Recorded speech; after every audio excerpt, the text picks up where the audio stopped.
Bismillahirrahmanirrahim. Assalamualaikum warahmatullahi wabarakatuh. Salam sejahtera untuk kita semua. Dirgahayu 81 tahun Republik Indonesia. Saudara-saudaraku sebangsa dan setanah air. Dalam pidato kenegaraan 15 Agustus 2026 yang baru lalu, Jenderal Purnawirawan Prabowo Subianto, Presiden Republik Indonesia, kembali melontarkan wacana tentang amnesti bagi para koruptor. Kali ini Presiden khusus menyoroti korupsi di lingkungan BUMN dalam 30 tahun terakhir. Presiden mengatakan, kalau saya laporkan semuanya, takut rakyat akan marah. Beliau menggambarkan betapa dahsyatnya korupsi di lingkungan BUMN 30 tahun terakhir. Berikut kutipan pidato Presiden tentang amnesti dimaksud. Saya mengira BUMN itu adalah 300 atau 400, 1074. Ini harus kita bentuk suatu pengadilan ad hoc khusus. Saya akan minta kalau perlu kita memberi juga peluang semacam amnesti khusus untuk mereka yang tobat, mereka yang sadar, mereka yang mengakui. Sebelumnya 18 Desember 2024 di Al-Azhar, Kairo, Mesir, kurang lebih 2 bulan masa jabatan Presiden Prabowo, beliau juga melontarkan wacana tentang pertobatan dan pengampunan kepada para koruptor di hadapan para mahasiswa dan diaspora Indonesia di negeri Firaun itu. Berikut kutipannya.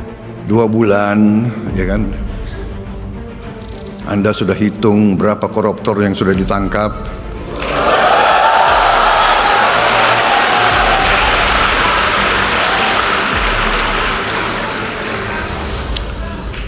Percayalah, saya akan bersihkan aparat Republik Indonesia.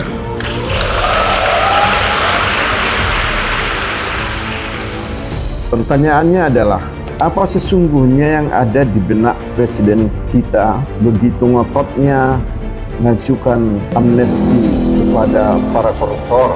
Apa yang mendasari ide pertobatan dan pengampunan bagi para koruptor di Indonesia itu? Apa pula alasan dan pertimbangan Presiden memberikan amnesti khusus kepada ribuan koruptor yang menjadi penyebab utama bangsa ini tetap terpuruk di usianya yang sudah sepuh 81 tahun?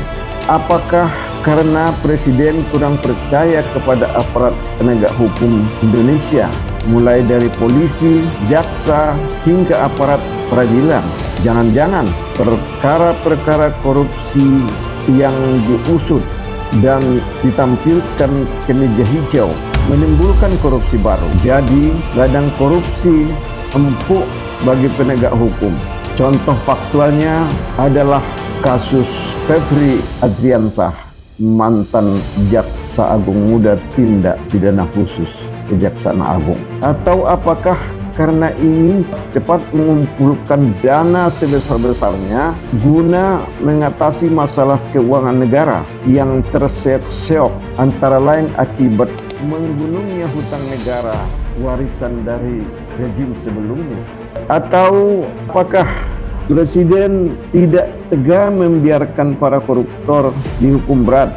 Maklumlah, sebagian dari para koruptor itu diduga keras adalah bagian dari elit pemerintahan dan elit bisnis dan elit politisi negara ini.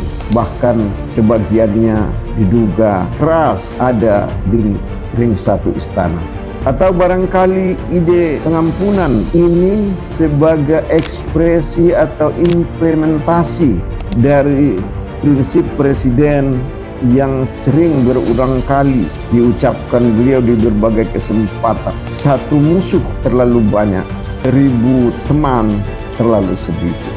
Hendaknya Presiden ingat bahwa teman sejati kepala negara dan kepala pemerintahan itu adalah 260 juta lebih rakyat Indonesia yang Bapak diberi amanah untuk mensejahterakannya. Teman sejati Presiden itu adalah bumi Indonesia, Ibu Pertiwi, yang Bapak diberi amanah untuk melindunginya. Saudara sebangsa dan setanah air, apapun alasan dan pertimbangannya, menurut para ahli hukum, pidana dan tata negara, amnesti bagi para pelaku kejahatan extraordinary crime, terutama korupsi, adalah pengkhianatan terhadap rasa keadilan masyarakat. Bivitri Susanti, pakar hukum tata negara, mengatakan korupsi bukan hanya soal mengembalikan uang negara, tapi terutama adalah memberikan efek jerah untuk mendukung pencegahan dan memberikan keadilan pada rakyat.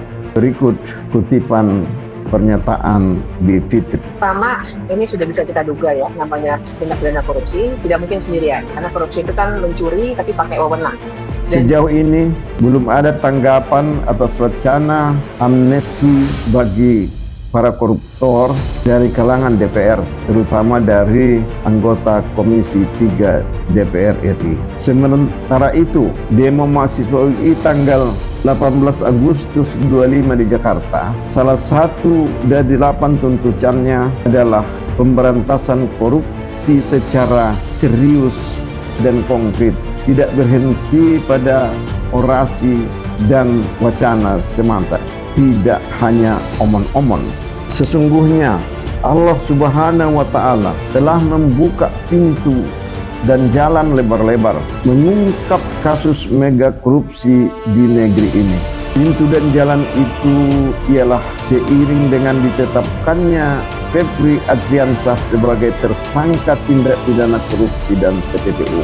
Lebih lengkap silakan simak video sebelumnya dengan judul Momentum Berantas Mega Korupsi. Saudara-saudaraku pecinta sejati NKRI, mari kita berdoa dan berharap, bahkan bila perlu mendorong pimpinan nasional kita agar berkomitmen teguh membasmi dan mengikis praktek korupsi di Indonesia yang merupakan cuilan surga di planet bumi kita.